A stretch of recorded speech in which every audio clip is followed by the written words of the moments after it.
ঢাকাই চলচ্চিত্রের চিত্রনায়িকা নুসরাত ফারিয়া, অপু বিশ্বাস, নিপুণ আক্তার, আসনা হাবিব ভাবনা ও চিত্রনায়ক জায়েদ খান সহ ১৭ অভিনয় শিল্পীর নামে হত্যা চেষ্টা মামলা হয়েছে। মঙ্গলবার গণমাধ্যমকে বিষয়টি নিশ্চিত করেছেন ভাটারা থানার ভারপ্রাপ্ত কর্মকর্তা। ২০২৪ সালে বৈষম্য বিরোধী আন্দোলন চলাকালীন রাজধানী ঢাকার ভাটার থানাধীন এলাকায় হওয়া এক হত্যা চেষ্টা মামলায় আসামি করা হয়েছে এসব অভিনয় শিল্পীদের। এছাড়া আসামি করা হয়েছে চিত্রনায়িকা অভিনেত্রী সুবর্ণা মুস্তাফা, রোকেয়া প্রাচী, সুহানা সাবা, মেহের আফরোজ শাওন, জ্যোতিকা জ্যোতি, চিত্রনায়ক সাইমন সাদিক, আজিজুল হাকিমকেও। বসুন্ধরা, উত্তরা, বনশ্রী, কুড়িল ও বাড্ডা সহ রাজধানীর বিভিন্ন স্থানে অভিজাত ও অত্যাধুনিক মানের ফ্ল্যাট কেনার এক নির্ভরযোগ্য প্রতিষ্ঠান pleasant properties limited.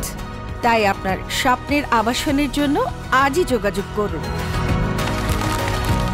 Pleasant properties limited, where destiny matches eventually।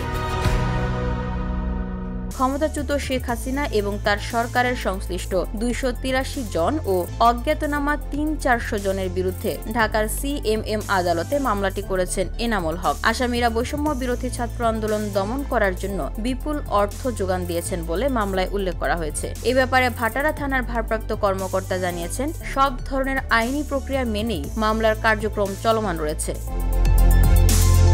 VOD Bangla news desk.